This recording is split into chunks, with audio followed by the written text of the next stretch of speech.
Hai Tara, Hai, ketemu lagi ketemu kita. lagi. Jadi, sudah siap Mbak Reti untuk menerima Gimana, pertanyaan? gimana? Jadi ya, kalau misalnya dari dulu sampai sekarang nih, orang tua tuh banyak yang entah dengan sadar ataupun tidak sadar tuh melakukan stereotype gender ke anak. Kayak itu pun biasanya jadinya membatasi minat si anak ataupun kayak daya eksplorasi tiap anak ya. Kayak misalnya anaknya tuh suka main bola, main futsal nih, anak perempuan. Terus tapi bapaknya bilang, jangan nanti aduh kakinya lecet atau gimana gitu. Lecet. Atau kayak lagi manjat-manjat, aduh anak perempuan gak boleh manjat-manjat nanti jatuh atau apa gitu kan. Sebenarnya itu mengasuh anak laki-laki dan anak perempuan tuh emang ada bedanya apa enggak sih sebenarnya? Ini tuh pertanyaan yang gak ada habisnya nggak sih Tar? Pas lagi kita ngobrol bulan lalu itu, sempat aku ceritain juga bahwa pada dasarnya setiap pola parenting, setiap pengasuhan itu merupakan gabungan dari dua hal, nature sama nurture. Perkembangan manusia itu kan dipengaruhi sama dua itu. Naturally, bayi lahir ke dunia perempuan sama laki-laki itu memang membawa karakteristik hormon yang berbeda-beda, yang karakteristik hormonnya sendiri. Kayak misalnya anak laki-laki tuh, baby laki-laki memang level testosteronnya lebih tinggi, hormonnya serotoninnya lebih rendah dibandingkan anak perempuan. Anak perempuan kebalikannya, level testosteronnya rendah, serotoninnya tinggi. Terus implikasinya apa nih terhadap perkembangannya gitu kan? Yang anak dengan level testosteron yang tinggi, dia memang lebih punya banyak energi, lebih suka mengekspresikan energi. Jadi misalnya lebih banyak eksplorasi dalam bentuk gerak gitu ya. Yang serotoninnya tinggi, on the other hand, dia itu punya kemampuan yang lebih baik untuk themselves. Jadi kayak misalnya dia nangis, terus sama-sama nangis nih bayi perempuan sama bayi laki-laki, terus yang bayi perempuan bisa lebih cepat untuk kalem Reda gitu ya. dibandingkan bayi laki-laki, misalnya seperti itu. Dan itu yang jadi cikal bakal, mungkin kalau anak laki-laki ini cocok untuk diarahin ke aktivitas-aktivitas yang fisikal. Kalau yang perempuan yang kalem-kalem aja deh gitu ya. Tapi itu nature, baru kita ngomongin nature-nya. Kita belum ngomongin nurture-nya. Sementara nurture itu juga berperan yang gak kalah pentingnya dan porsinya juga besar dalam perkembangan setiap manusia. Gimana kita mendidik mereka, memberikan kesempatan mereka.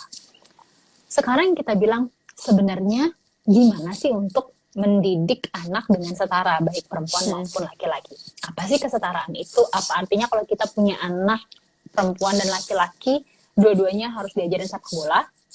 Apakah dua-duanya harus diajarin memasak? Itu kan yang jadi pertanyaan sebenarnya. Kalau kita bilang kesetaraan itu sebenarnya kan gimana kita bisa memberikan kesempatan pada anak yang adil supaya mereka dapat mencapai versi terbaik dari dirinya sendiri. Gitu ya. Kita nggak lagi ngelihat ini anak perempuan atau laki-laki. Jangankan perempuan sama laki-laki, ada adik kakak bertiga aja ya perempuan semua. Bisa jadi orang tuanya belum tentu ngasih kesempatan yang setara buat 3 anak ini. Gitu. Jadi kesempatan yang setara untuk anak ini mencapai dirinya versi terbaik.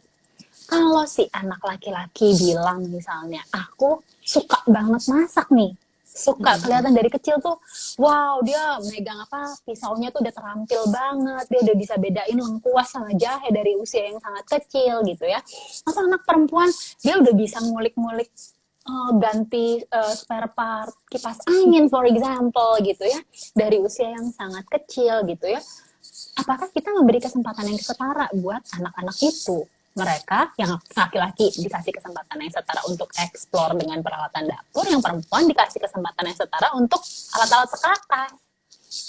Kalaupun memang enggak, ya nggak apa-apa. Misalnya laki-laki sukanya yang perkakas, perempuan sukanya yang memasak, dan dia kasih juga kesempatan yang sama tadi. Anak yang perempuan dimasukin ke les memasak, misalnya yang laki-laki dikasih kursus di mana untuk mekanik sederhana, misalnya seperti itu. Jadi yang penting adalah kesempatan yang setara tadi untuk jadi versi terbaik dari dirinya. Dan jangan lupa juga bahwa untuk bisa kita mendidik, membesarkan anak secara setara, baik anak perempuan maupun anak laki-laki. Anak pertama, anak kedua, anak ketiga, anak favorit, anak less favorit gitu ya. Ini semua harus dibekali oleh value-value yang universal. Yang value-value yang universal itu apa aja sih? Empati. Mau perempuan mau laki-laki harus punya empati. Jangan berharap perempuan dong yang bisa empati. Yang kedua, compassion, kasih sayang. Kita selama ini kayaknya kalau perempuan lembah lembut, welas asih, yang laki-laki tuh nggak bisa mengekspresikan hal itu. Nggak juga. Itu adalah value yang universal. Gitu ya. Terus ada juga respect. Hormat dan menghormati. Dihormati dan menghormati. Kita nggak bisa juga sekarang di satu keluarga, institusi keluarga hanya perempuan yang boleh dihormati. Atau sebaliknya, perempuan hanya menghormati laki-laki saja. Iya, kita semua sama-sama berhak dihormati dan kita harus menghormati. Gitu ya. Terus ada confidence, kepercayaan diri. Baik perempuan maupun laki-laki, sama-sama kita bisa boost kepercayaan dirinya. Yang terakhir, independence atau kemandirian. Jadi, perempuan maupun laki-laki berdaya untuk mengambil keputusan terbaik untuk dirinya sendiri. Tentu kalau dari anak-anak sesuai sama rentang usia mereka ya. Gimana kita bisa kasih kepercayaan mereka ambil decision based on usia mereka gitu. Oke, jadi keduanya harus diberikan kesempatan yang sama ya, tidak memandang dia perempuan atau laki gitu kan. Sebenarnya kita harus memandangnya sebagai individu yang berbeda aja gitu ya, bukan sebagai gender yang berbeda gitu ya. Oke, nah terus nyambung sebenarnya, tapi kalau tadi kata Mbak Reti kan memang serotonin yang perempuan tuh lebih tinggi gitu kan, jadi mungkin dia lebih kalem, terus makanya mungkin orang tua tuh banyak yang bilang, aduh anak perempuan tuh harus jadi anak yang nurut, kayak lemah lembut, baik hati gitu kan. Nah, pendapat Mbak Reti gimana sih? Aku pernah dengar masalah good girl syndrome, apakah mereka nanti besarnya akan menjadi people pleaser apa gimana? Jadi gimana cara menghindari? Good girl syndrome ini emang yang katanya cewek itu harus baik-baik, harus kalem gitu ya, nggak say no, nggak menolak gitu ya, nggak boleh menyakiti orang lain. Padahal kalau kita pikir-pikir itu tuh value kemanusiaan bukan sih? Kalau misalnya kita nggak boleh menyakiti orang lain, itu kan bukan kewajiban perempuan aja toh, semuanya ya, dua-duanya laki-laki aja ya, kalau laki-laki juga gitu ya. Jadi balik ke yang tadi, value universal tadi. Kalau misalnya kita sebagai orang tua tahu kalau perempuan itu juga boleh loh punya independence. Yang perempuan itu boleh loh dia punya confidence. Yang perempuan tadi itu juga boleh loh kalau dia mendapat respect dari sesamanya. Bukan hanya dia yang serving respect to others. Gitu ya. Jadi kuncinya adalah yang tadi itu, kesempatan apakah mereka ini, perempuan-perempuan ini boleh apa enggak mendapatkan value-value yang general. Dan laki-laki, kalau yang anaknya laki-laki, dibiasakan enggak untuk menerima bahwa itu value general. Baik kamu laki-laki, kamu juga tetap harus melakukannya. Gitu ya. Nah, kalau misalnya kita bilang tadi good girl syndrome ya. Aku ada catatan nih ya di sini. Ada beberapa karakteristik dari good girl syndrome. Mungkin kita bisa sama-sama self check ya. Oke, aku harus cek kalau gitu. Aku catat ya. Ada yang namanya fear of hurting others. Oh, by the way, ini adalah sindrom ini adalah sindrom yang populer, sehingga tidak terdaftar di APA atau American Psychiatry Association, sehingga dia bukanlah berupa diagnosa.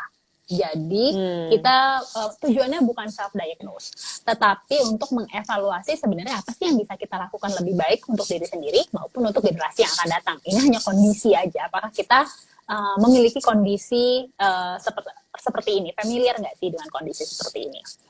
Yang pertama, kita takut untuk menyakiti perasaan orang lain.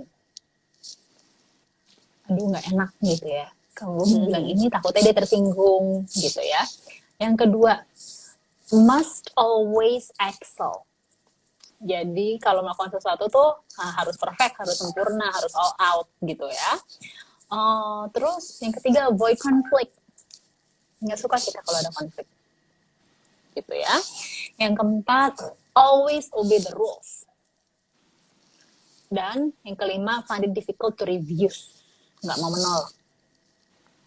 Nah, balik lagi, 5 hal tadi ini sebenarnya bisa jadi hal yang mungkin sebagian laki-laki juga mengalaminya, gitu ya. Mungkin ada juga laki-laki yang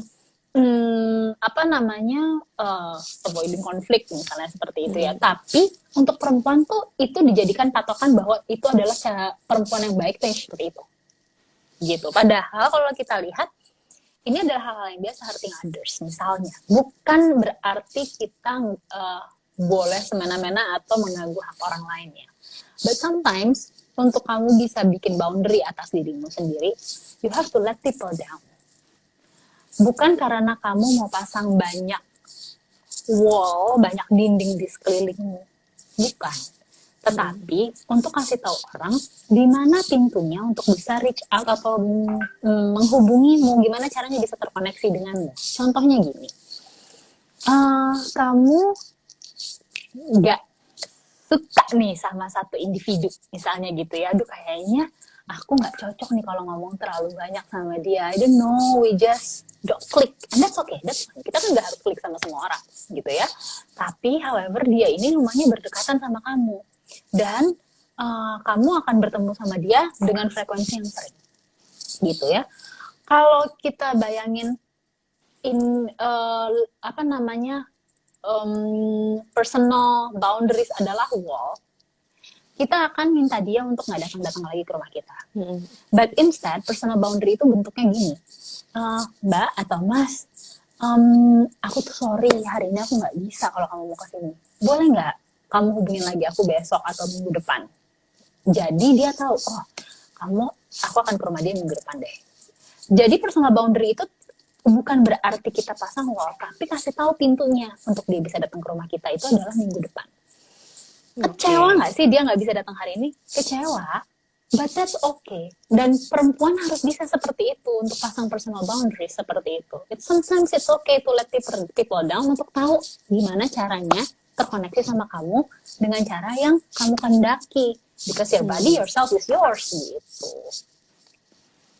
Termasuk juga anak-anak kita.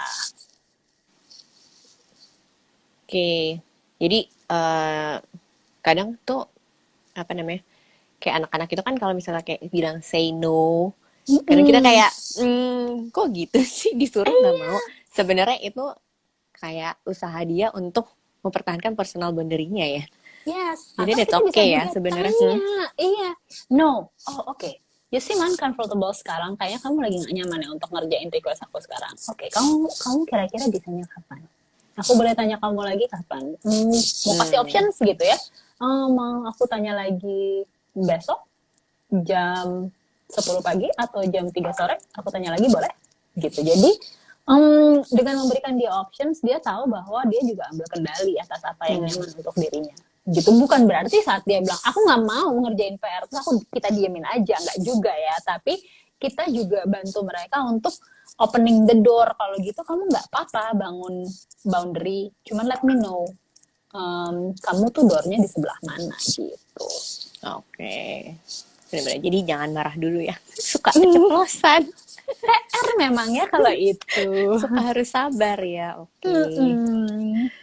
Nah, terus ngomong-ngomong kayak kadang ya itu tadi kalau misalnya kayak dia mau mempertahankan boundary-nya sendiri nih. Tapi kadang memang anak perempuan itu terlahir lebih sensitif kali ya daripada anak laki-laki. Yes. Setelah aku sadari pas punya anak perempuan dan laki-laki, yang laki itu emang cenderung cuek gitu kan. Kalau anak perempuan tuh kalau ditegur sedikit baper gitu kan. Nah, gimana sih cara berkomunikasi? Kalau misalnya kayak kita mau menegur mereka salah misalnya, dengan hati yang sensitif seperti itu, gimana cara kita berkomunikasi kali ya, supaya mereka juga bisa menerima dengan welas asih atau enggak yang baper, lapang gitu. Dada gitu ya. Lapang dada gitu, gimana? Oke. Ini tuh tricky sih ya. Gimana kalau anak kita punya salah, terus kita menyadarkan dia bahwa dia salah, gitu kan ya Tar ya, tanpa dia baper. However, kita refleksi ke diri kita sendiri ya. Kalau kita punya salah, terus orang lain pointing at our mistakes, how do we feel? Gitu ya. Kalau gitu sih, gitu kok. Kok hari ini masaknya ikan sih, kan aku udah bilang aku lagi pengen daging, gitu kan. Padahal we completely forget, gitu ya, misalnya kayak gitu. Yang namanya perasaan bersalah itu adalah perasaan yang bikin kita ngerasa feel ashamed ya. Secara naturally itu tuh bikin kita menciut gitu ya rasanya. Kalau kita lagi ngerasa bersalah, kalau anak lagi bikin kesalahan, sebenarnya tuh tujuan kita mau menegur itu apa sih? Apakah mau bikin dia say sorry? Ataukah mau bikin dia tidak mengulang kesalahannya? Tentu yang kedua bukan sih? Yang kedua ya, karena harusnya. say sorry, ya it's just a sorry gitu ya. Tapi kita pengen dia nggak menegur, nggak mengulang kesalahannya. Oke, kita balik lagi tadi. Feel ashamed. Kalau kita melakukan kesalahan, we feel guilty, itu ada, terus udah gitu kita disalahin lagi ya, itu ada feel ashamed kita yang bikin kita menciut. Nah, anak itu lagi ada di periode usia di mana dia lagi membangun konsep dirinya. Konsep diri manusia itu, pada dasarnya manusia itu strive towards positive self-concept. Dia pengen konsep dirinya positif. Sampai sekarang aja kamu kalau menilai dirimu sendiri, orang lain menjelek-jelekan dirimu, merendahkan dirimu, kamu nggak terima kan? Because kamu juga pengen self-concept kamu positif. Nggak terima kalau orang lain dragging your self-concept down.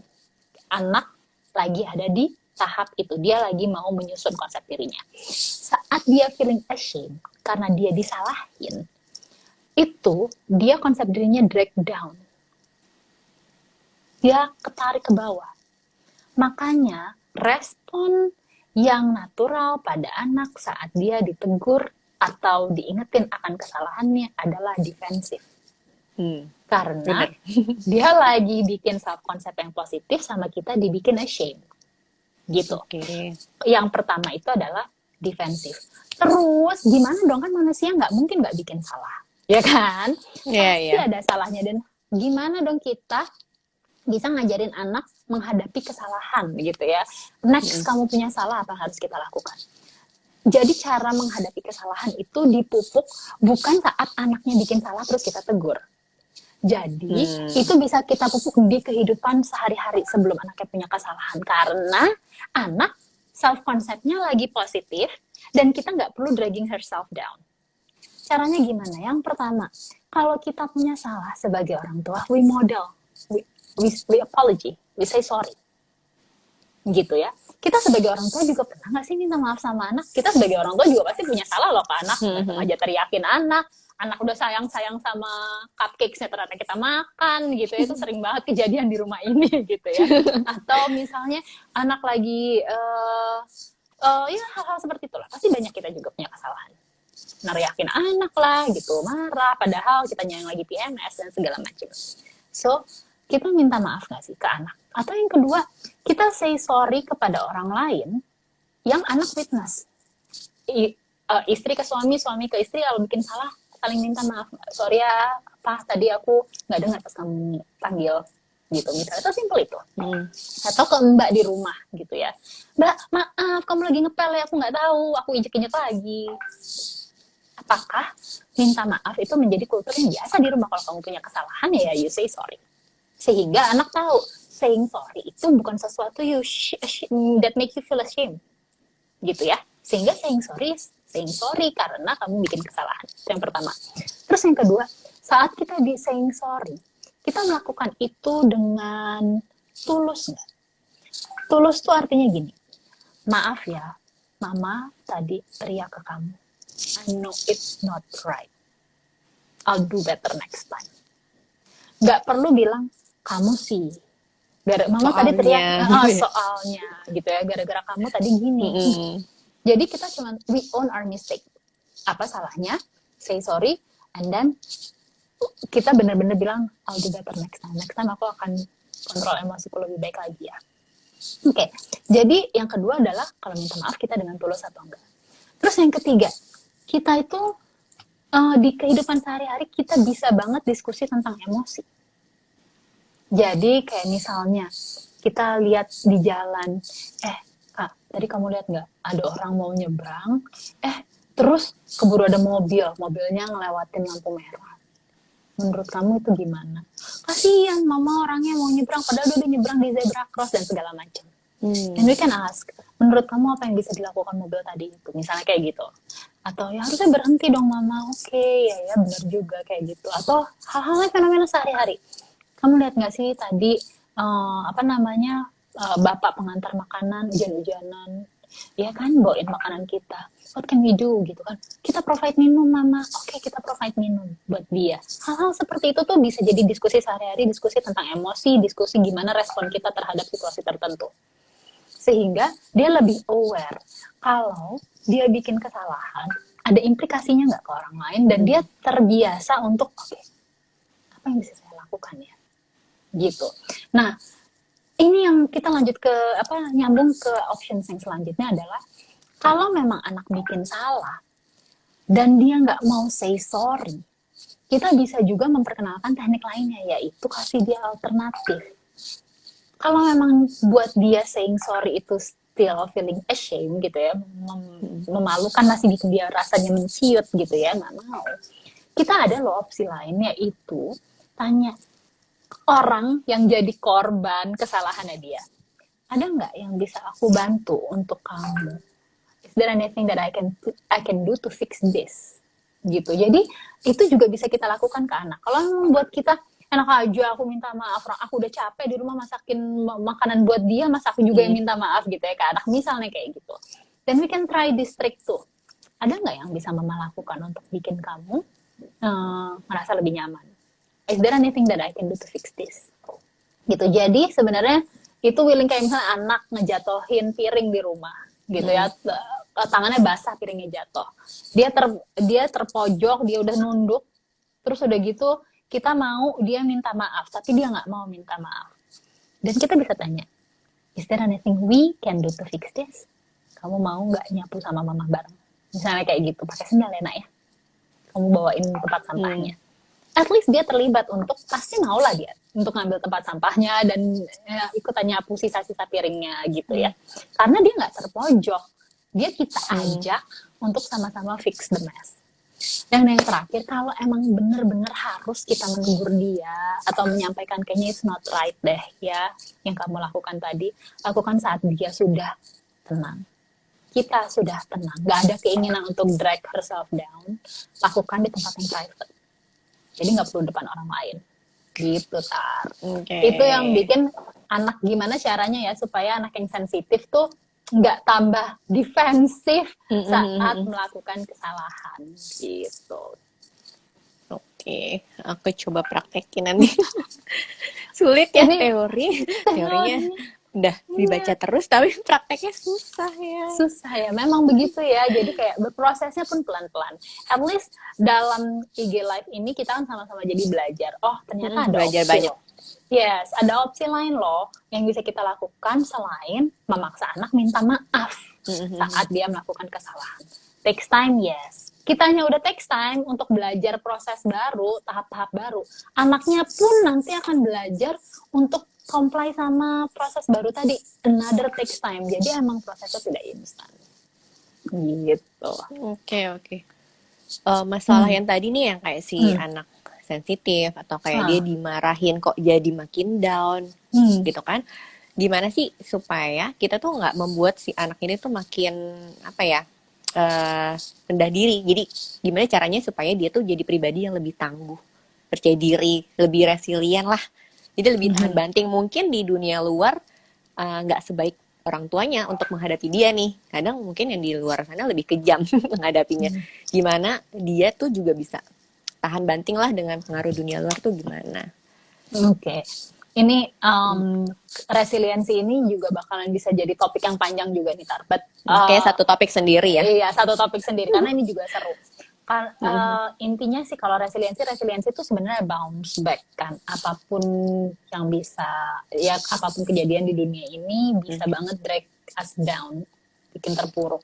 Tapi gimana setelah keterpurukan ini kita bisa bangkit, ya kan? Kayak misalnya Mungkin teman-teman di sini ada yang kemarin habis melewati isoman, ya. Pas tahu, aduh harus 10 hari plus 3 hari harus di rumah gitu. Aduh rasanya terpuruk banget. But yet you survive. Kita semua selesai itu dan kembali beraktivitas, gimana dealing dengan hari pertama, hari kedua, hari ketiga mulai oke, aku udah bisa dapetin nih, harusnya begini, harusnya begitu, biar bisa lebih nyaman ngejalaninnya. Itu namanya resiliensi. Gimana sih caranya supaya anak-anak perempuan kita bisa tangguh, bisa resilient? Katanya perempuan yang cenderung sensitif, baper ini bisa jadi lebih resilient. Oke, yang pertama, bisa sensitif terhadap emosinya itu bukan kekurangan. It's a blessing malah. Bisa terkonek sama perasaannya sendiri. Dia aware, karena ini adalah landasan pertama dari kita bisa bounce back ya. Gimana kita mau bounce back kalau kita tuh nggak sadar kalau kita lagi ngerasa jalan menuju ke bawah. Kita numbing, mati rasa. Ini saya lagi ngerasa apa, saya nggak tahu. Gitu ya. Yang namanya resiliensi diawali yang memang harus bisa ngerasain, I'm not feeling well. Gue lagi ngerasa nggak nyaman nih. Dan anak-anak perempuan kita kalau udah punya modal seperti itu, dan that's a blessing, that's good. Jadi kita bisa validasi. Oh, kamu lagi sebel ya. Karena tadi kamu udah WhatsApp BFF-mu, tapi BFF-mu nggak bales, gitu ya. Ya, validasi. Kita lihat emosi anaknya apa, kita imply. Oh ya, itu emosinya gitu ya. Kamu lagi kesel ya. Ya, kita cuma labeling nama emosinya. Terus yang kedua, empati. Iya sih, kalau mama jadi kamu juga mama kebayang.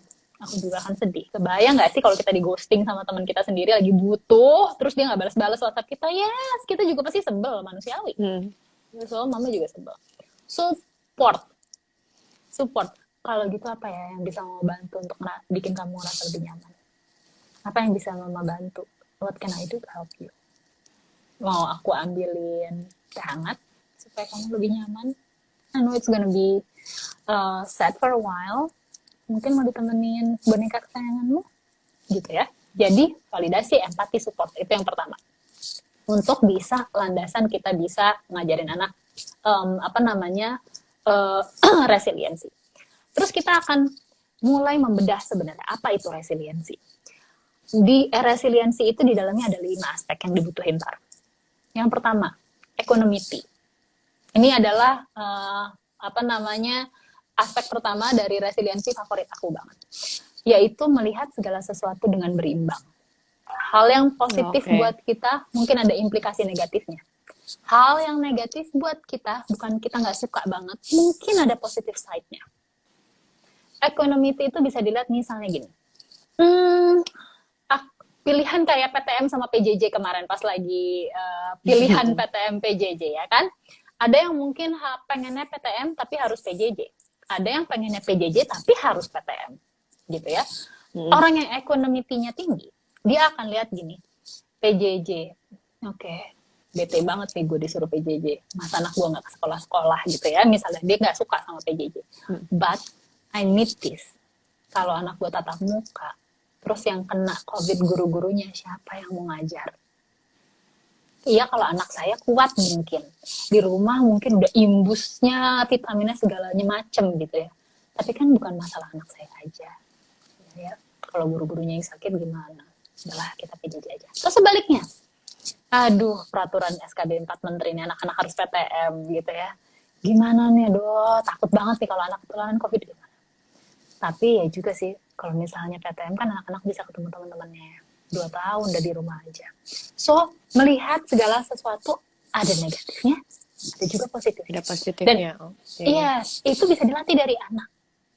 Oke, aku nggak suka Oma beliin aku hadiahnya warnanya pink, gini aku nggak suka warna pink. Let's say anak kita bilang kayak gitu.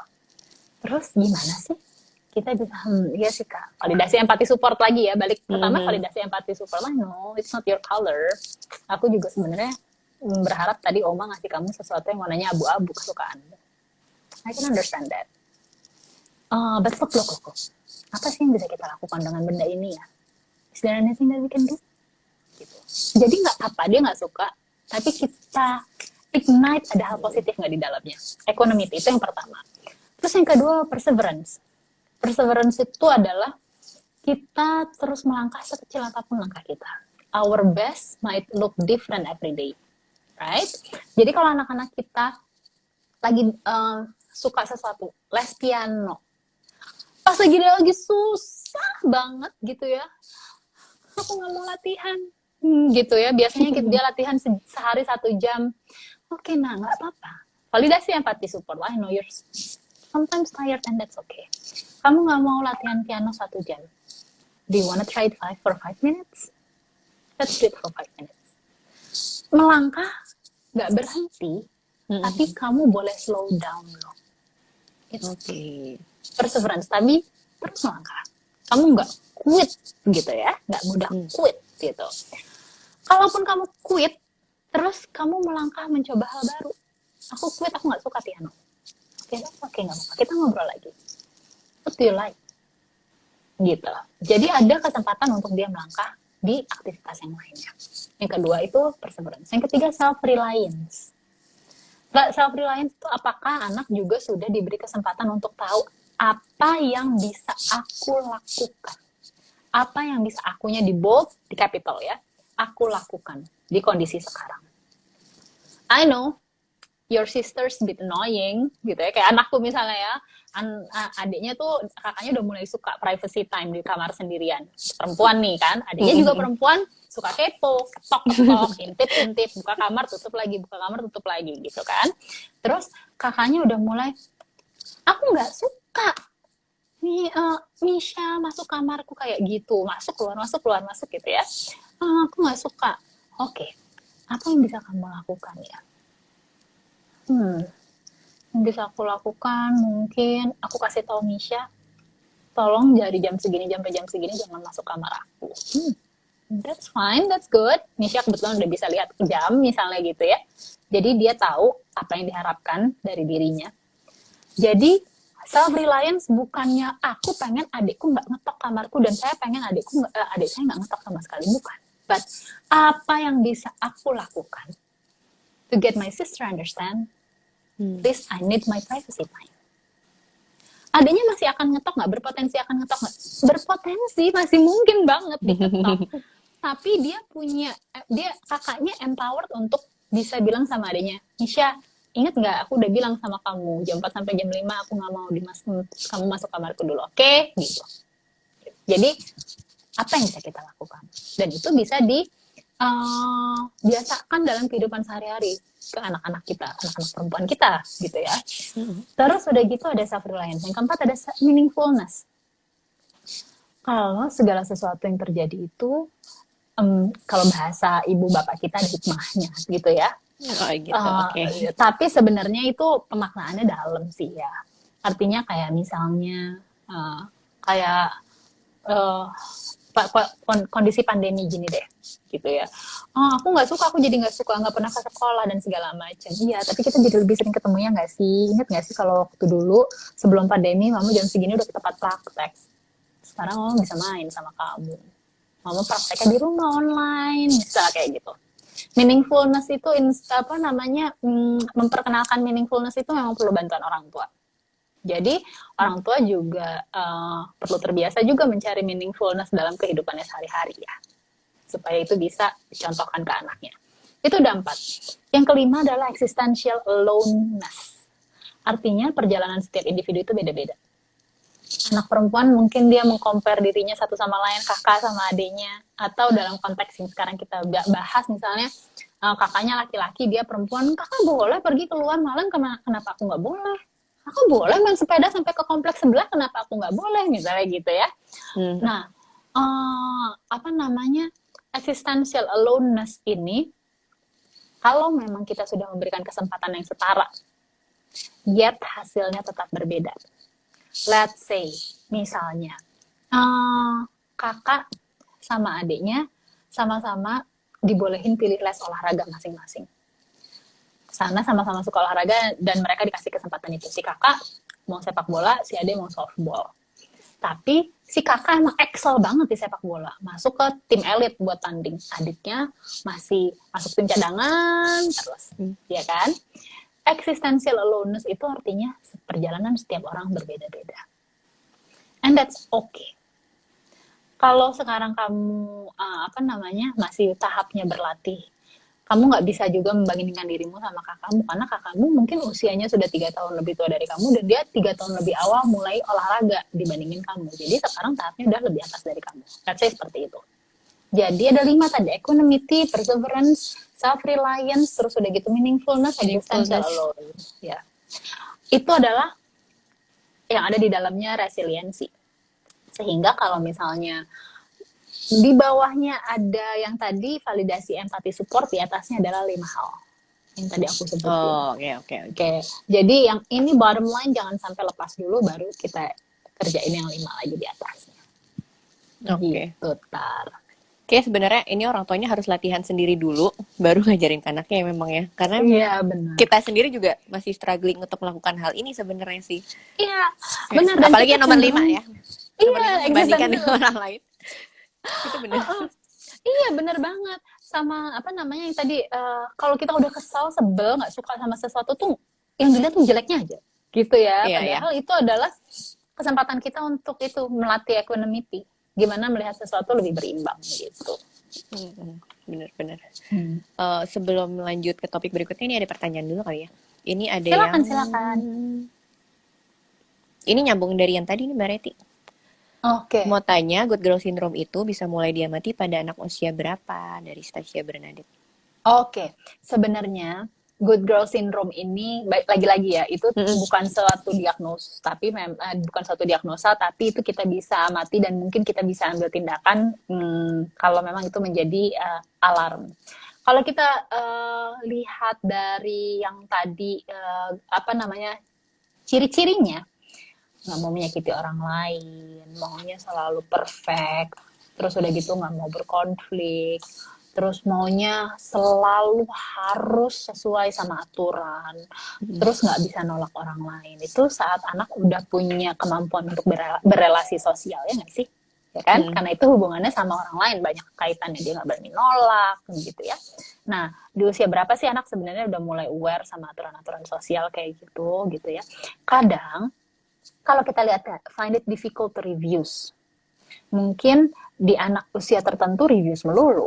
Umur 3, umur 4, apa-apa no, apa-apa nggak mau no gitu ya. Jadi perlu dilihat juga konteks usianya. Memang dia lagi usianya. Tapi ada juga yang kayak misalnya, must always excel. Ya, selalu sempurna. Ini kalau misalnya dilihat di usia anak-anak usia sekolah, itu udah mulai ada nilai, ya kan? Udah mulai ada hasil evaluasi. Nah, ini udah bisa kita observasi nih. Jadi kayaknya kalau dilihat dari ciri-cirinya, mungkin udah mulai observable di usia-usia SD. Oke. Gitu, saat dia udah banyak relasi sosial gitu. Oke, masalah tadi yang masalah yang perfeksionis nih, ada juga yang nanya Mbak Reti, sebentar ya. Gimana? Nah, how to deal with perfectionist kids yang maunya sempurna dan juara terus? Gimana tuh? Yes, ini juga pertanyaan juga buat kita sih sebenarnya ya. Apa sih yang respon yang kita kasih saat anak menunjukkan hasil kerjanya? Hasil gambarnya, hasil tulisannya. Apakah kita mengevaluasi hasilnya sebagai fix? Ataukah kita menunjukkan curiosity? Contohnya apa kalau fix dan apa itu curiosity? Anak gambar bagus gitu ya. Kita udah pengen banget bilang bagus banget gambar kamu gitu ya. That's fix. Bagus and that's it. Keren banget. Tapi curiosity itu kayak, wow, you use 4 colors of blue only for 1 cloud. Kamu pakai 4 warna biru ya untuk bikin satu awan ini. Kok kepikiran sih? Mau ceritain nggak gimana kamu kepikiran bikin awan ini? Kamu nggak perlu bilang evaluasi hasilnya good, bad, atau apa enggak. But show your curiosity. Gitu ya. Kadang bentuknya nggak sengaja banget tuh dari kita. Bisa jadi kita yang memang fokus pada hasil. Nah, bagus nih gitu. Tapi nggak melihat prosesnya. Kalaupun itu ada skornya, anak datang dengan nilai 98. Baguslah skornya kan. Gimana caranya supaya kita nggak terjebak pada fix pada nilainya? Show curiosity.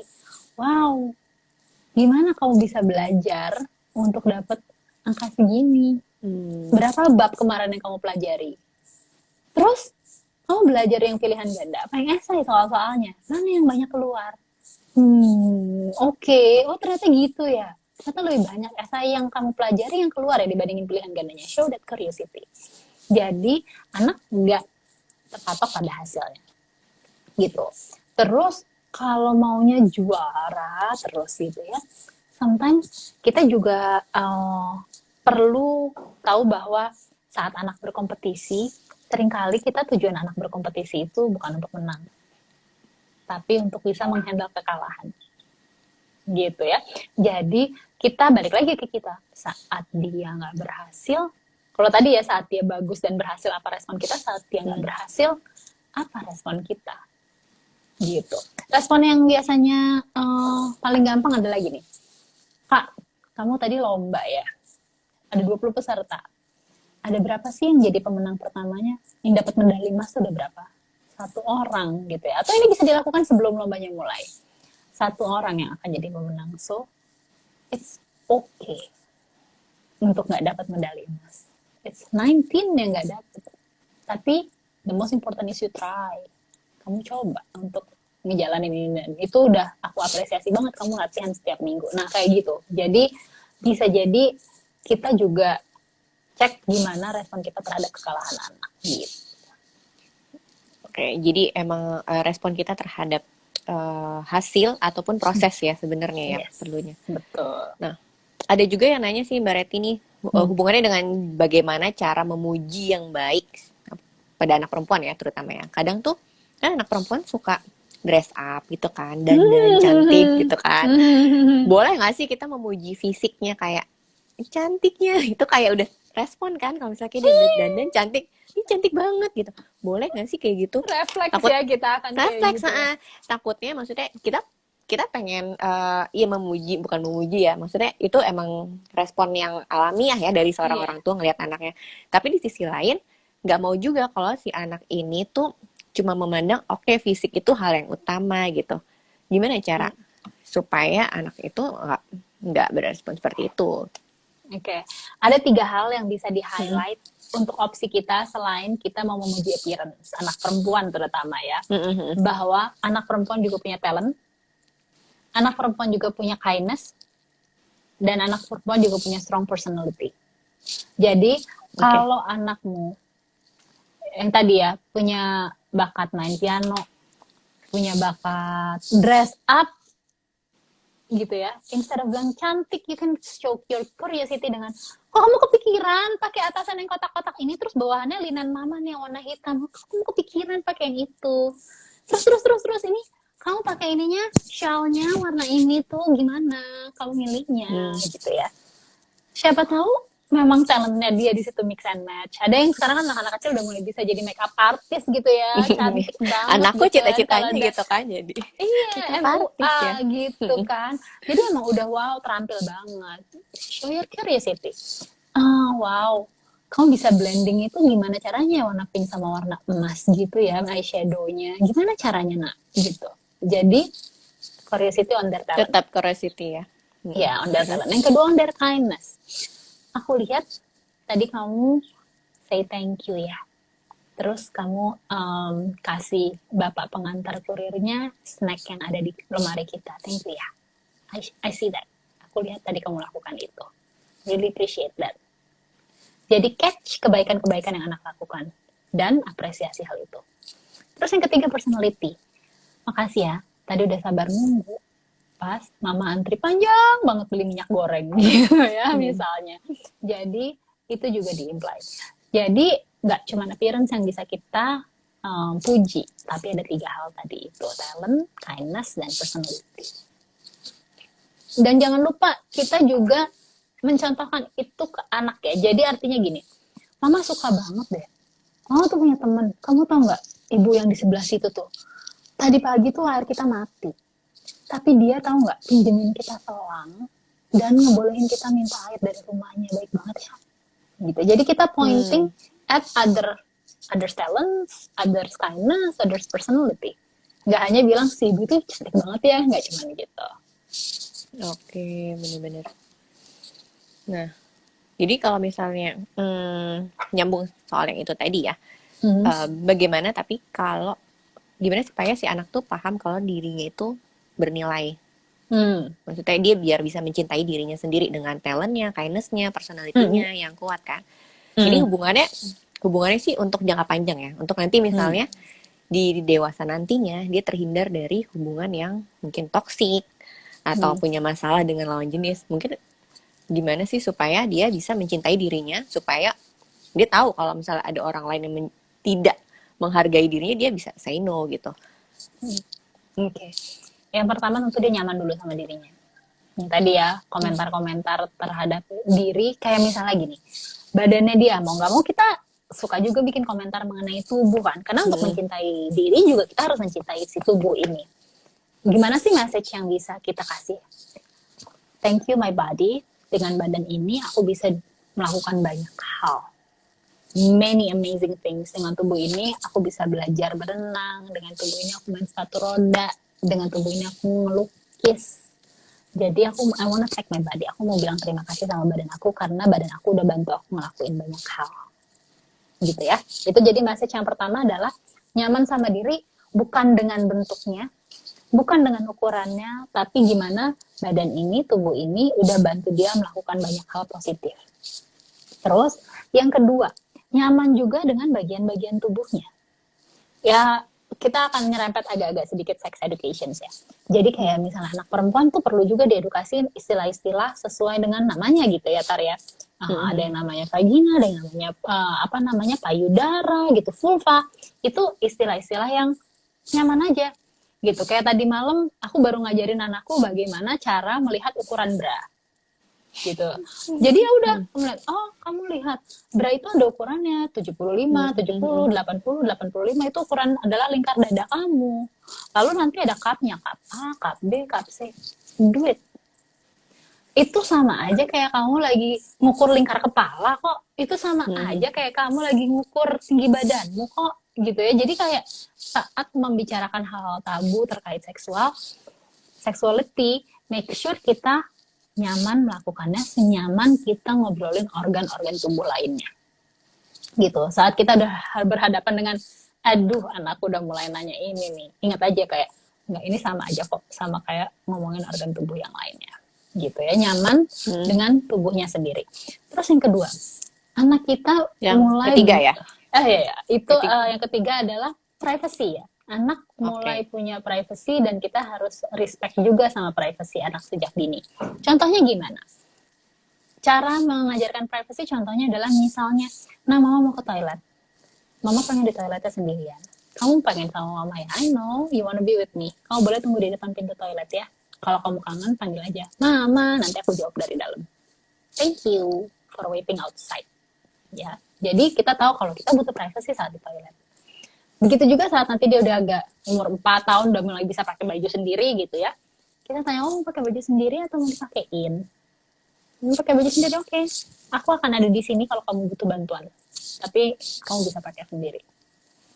Kamu mau dimandiin atau mau mandi sendiri? Permisi ya nak, mama harus pegang bokong kamu karena harus mama bersihkan. Pakai permisi kalau memang harus pakai private parts-nya. Ada yang sentuhan aman dan tidak aman, ya kan? Jadi bagian-bagian tubuh mana aja yang kita biasanya red light, yellow light, mana yang green light. Yang green light biasanya misalnya telapak tangan, itu boleh dipegang sama orang gitu ya. Atau kalau kamu nyaman itu boleh ya, untuk menyentuh, disentuh sama orang lain. Tapi kalau yang ditutup sama pakaian dalam itu red light. Jadi ajari anak yang mana aja yang red light, yang mana aja yang green light, dan yang yellow light. Oke. Itu juga bisa diterapkan kepada anak. Terus yang selanjutnya adalah gimana kita bisa ajak anak untuk mengenali red flag. Jadi kalau misalnya ada orang lain ngajak kamu untuk ketemu, terus kamu dikasih iming-iming, dikasih permen, dikasih hadiah, dikasih surprise egg, tapi kamu gak kenal orangnya, kamu boleh say no. Kalau orangnya nggak mau, kamu say no, kamu boleh teriak. It's okay. Misalnya kayak gitu ya. Jadi kita juga empowering anak kalau it's okay untuk kamu berteriak, it's okay untuk say no. Say no ini juga di rumah perlu kita lihat juga gitu ya. Kalau kita main kelitik-kelitik sama anaknya udah no, aku nggak mau dikelitikin, masih nggak sih kita kelitikin? Lanjutin. Dilanjutin. Atau saat anaknya udah bilang, aku nggak mau, kamu masuk kamar aku sekarang sebentar, aku lagi ganti baju, apakah kita masih masuk juga ke kamarnya? Gitu ya. Hal-hal seperti itu bisa jadi catatan juga buat kita untuk bisa ngajarin anak boundaries tadi untuk say no. Kalau emang dia sudah say no, oh sorry kamu lagi pakai baju, aku maaf aku nggak tahu. Oke, kalau aku akan ketok kamar kamu 5 menit lagi bisakah? Oke, gitu kan, kita keluar terus kita ketok lagi 5 menit lagi. Gitu. Jadi di rumah pun say no itu juga dihargai. No-nya anak juga berharga dan perlu di-respect. Gitu, Tar. Oke. Jadi kalau misalnya untuk menghargai diri sendiri, sebenarnya orang tua juga perlu menghargai dirinya sendiri duluan ya. Kayak suka keceplosan nih, kayak lagi nimbang, terus oh my god, beratnya naik gitu. Terus kan itu emang kenapa kalau beratnya naik? Itu kan anak-anak suka kayak bertanya ya. Harusnya ya belajar mencintai dirinya sendiri dulu, baru ngajarin anak ya. Nah ini juga to raise a body positive kid. Sebenarnya sekarang kan ada body positive atau body neutral. Jadi kayak kita juga nggak bisa ngelihat semua positif sampai kita jadi nggak aware sama kondisi kesehatan kita misalnya gitu ya. Kita harus lihatnya netral dan apa yang bisa saya lakukan sama badan ini ya gitu. Salah satunya adalah orang tua juga bisa memperkenalkan habit-habit yang sehat ke anak. Kayak olahraga gitu ya. Kita jogging yuk besok gitu. Mama mau jogging nih, kamu mau ikutan nggak? Main bulu tangkis yuk di garasi kayak gitu. Itu juga bisa kita lakukan supaya anak juga tahu bahwa si badan ini supaya sehat kita bisa melakukan banyak hal gitu. Cuman dengan timbangan berat badan dan berapa angkanya di situ gitu. Oke, ya benar. Wah, waktunya bentar lagi mau habis. Ini udah hampir 1 jam. Ampun gak kerasa ya. Iya makanya banyak banget yang dibahas ya. Ini ada titipan pertanyaan nih sih. Mungkin ada 1 atau 2 lagi. Nah, jadi kalau misalnya mendidik anak perempuan itu kan selain peran ibu juga ada peran ayah. Nah, bagaimana dengan ibu yang single mom? Entah bercerai atau misalnya memang ayahnya udah nggak ada. Gimana sih supaya si ibu ini bisa menggantikan peran ayah untuk tetap mendidik anak perempuannya dengan baik gitu? Oke. Kita pasti pernah dengar istilah it takes a village to raise a kid ya. Jadi untuk bisa ngedidik membesarkan seorang anak itu membutuhkan banyak peran gitu ya. Dan ada orang tua, kita misalnya berbagi peran sama pasangan kita gitu ya. Ada pasangan yang perannya jadi educators, ada peran yang home cooker, ada yang perannya jadi pendisiplin gitu ya misalnya. Oke, let's say kayak gitulah ya. Tapi kita yang buat teman-teman di sini, let's say yang intek perkawinannya ya, misalnya ada suami ada istri pun belum tentu ada yang mau mengambil peran home cooker. Bisa jadi home cooker kita outsource. Kan? Bisa jadi adalah kita udah ada GoFood, udah ada catering sekarang, misalnya kita outsource peran home cooker. Atau educators, saya nggak sanggup nih untuk ngajarin anak sekolah, kita panggil guru les aja ya. Orang tua sepakat untuk ngambil guru les. So, untuk bisa mendidik dan membesarkan anak, sebenarnya orang tua itu punya role, dan it's okay kalau role itu tidak diemban sama orang tua. Karena kita dimudahkan di masa sekarang kan kita bisa fulfill role tersebut dengan adanya pihak-pihak lain. Yang tadi di awal makanya dibilang it takes a village to raise a kid. Nah, sekarang kembali, kalau misalnya dalam satu kondisi ayah tidak bisa terlibat dalam pengasuhan, apapun penyebabnya. Apa sih role yang tidak terisi dalam pengasuhan anak ini? Yang nggak bisa saya fulfill tuh apa sih? Saya bisa ngajar sih, tapi saya nggak bisa ngedisiplin anak ini. Oke, pendisiplinannya gimana ya caranya? Apakah saya bisa minta bantuan kakek neneknya? Boleh ya ingetin anaknya kalau misalnya screen time sehari cuma 2 jam. Karena aku nggak ada di rumah, aku harus kerja. Kerja sama orang lain. Aku bisa sih jadi home cooker, tapi kalau ngajarin olahraga aku nggak bisa. Mungkin anaknya bisa dimasukin ke klub olahraga untuk ngisi role olahraga tadi itu, gitu ya. Atau kayak tadi, aku mungkin olahraga bisa, tapi aku ngajar nggak bisa. Oke, kita bisa kerja sama-sama guru nggak? Gurunya bisa private nggak sama anak ini? Jadi bukan kita it's not gonna be easy saat ada pihak yang tidak hadir dalam pengasuhan. Tapi bukan berarti role-nya tidak bisa digantikan. Ada pilihan untuk mengisi role yang kosong tadi itu dengan ketersediaan pihak-pihak lain. Tempat les, sekolah, keluarga, abang Gojek, GoFood, restoran terdekat, apa segala macam lah ya itu, bahwa role-role itu bisa kita optimalkan dengan ketersediaan pihak-pihak lain yang ada di sekeliling kita gitu Tar. Jadi it's gonna be tiring, it is, akan ambil jalan berputar, yes, but it's possible gitu. Oke, jelas banget Mbak Reti, penjelasannya bagus banget. Terima kasih untuk semua keluarga Kejora yang sudah bergabung. Terima kasih juga untuk Mbak Reti atas waktunya. Terima kasih. Thank you Tara, thank you Kejora untuk kesempatannya ya. Nanti kita ngobrol-ngobrol lagi, jangan kapok-kapok. Oke, sure. Oke. Sehat-sehat semuanya ya. Sehat-sehat semua. Terima kasih semuanya. Bye. Bye.